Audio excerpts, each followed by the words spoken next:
Hello friends, ఎలా ఉన్నారు? Welcome to స్వదేశీ ఫుడ్స్. ఈ రోజు మనం ఎంతో టేస్టీగా ఉండే బనానా మిల్క్ షేక్ ని ఎలా తయారు చేసుకోవాలో చూద్దాం. మనలో చాలా మంది ఎంతో ఇష్టంగా తినే పండ్లలో ఈ అరటిపండు కూడా ఒకటి. ఈ అరటిపండుతో ఎన్ని ఆరోగ్య ప్రయోజనాలు లభిస్తాయో మనందరికీ తెలిసిన విషయమే. అందరికీ అందుబాటు ధరలో ఉండే ఈ బనానాతో మిల్క్ షేక్ తయారు చేసుకుని తాగినట్లయితే చాలా బాగుంటుంది. అలాగే డీహైడ్రేషన్, నీరసం రాకుండా రోజంతా యాక్టివ్ గా ఉంటారు.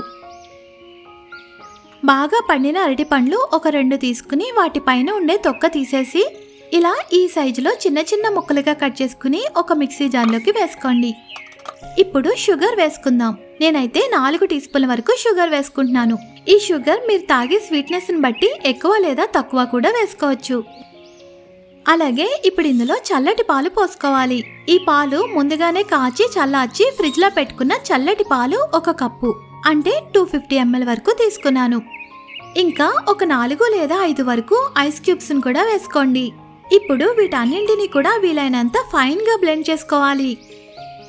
తర్వాత ఒక సర్వింగ్ గ్లాస్ తీసుకుని అందులో ఈ తయారు చేసుకున్న బనానా మిల్క్ షేక్ ని పోసుకోండి.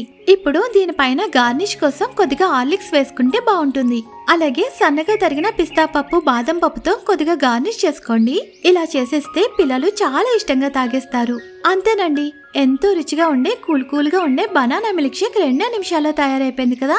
ఇప్పుడు ఈ బనానా మిల్క్ షేక్ ని చల్లగా ఉన్నప్పుడే తాగినట్లయితే చాలా టేస్టీగా ఉంటుంది. ఇది ఫ్రెండ్స్ మన వీడియో. నచ్చిందా? నచ్చితే లైక్ చేయండి, షేర్ చేయండి, సబ్స్క్రైబ్ చేసి పక్కనే ఉన్న బెల్ ఐకాన్ క్లిక్ చేయండి.